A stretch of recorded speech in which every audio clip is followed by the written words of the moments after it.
shot clock is off. Angel Reese has 4 Liberty players around her.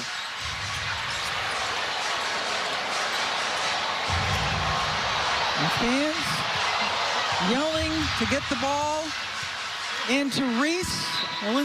Hold up. Wait a minute. Something ain't right. The fans yelling to get the ball into Reese. A loser.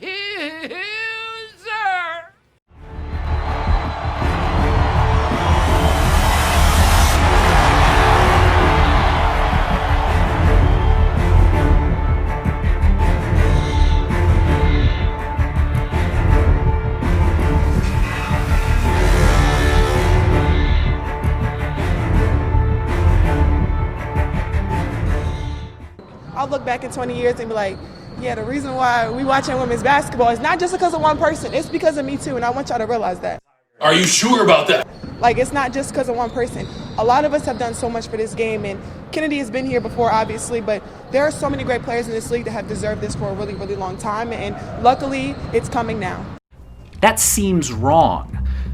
But wait, there's more. I feel like you are preaching the good word. That's what I feel like. So that was a lie. I have said since day one that my Rookie of the Year campaign is going to be directly attached to who can put their team in the standings. Why not who's having a great individual rookie statistical year instead of just solely looking at who can make their team win right now?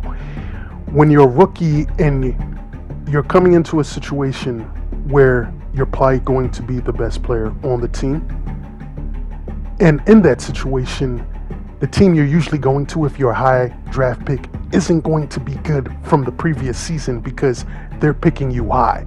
So that criteria alone doesn't make much sense and really doesn't have a lot of validity to it, because it seems like she's trying to move the goalposts without actually having any reason to move it. It's almost like they want to set their argument way ahead of time in preference to just saying, well, I really want Angel Reese to win the Rookie of the Year, but if I can't make a justifiable reason with statistics, then let me go to winning in standings. And when you look at the previous history of the WNBA Rookies of the Years, a lot of them don't win right off the bat or put their teams in winning position in the standings. So weird criteria for Monica McNutt to mention there.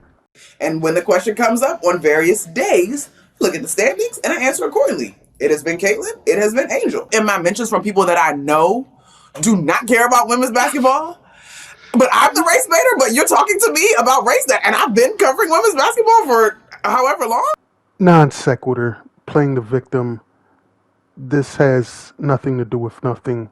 Let me just make a race baiting victim playing role here. Non sequitur. Has no validity to it. It's been weird for the people that are like, oh, you got Stephen A. I'm like, it was a debate show. We debated. Like, that's that. Pure delusion. Revisionist history. You didn't get Stephen A. or win that debate. You said something about nuances, and you tried to get Stephen A. for not talking about the WNBA back then, but nobody cared about the WNBA, so why would anybody talk about it back then? Caitlin pulls them into 7.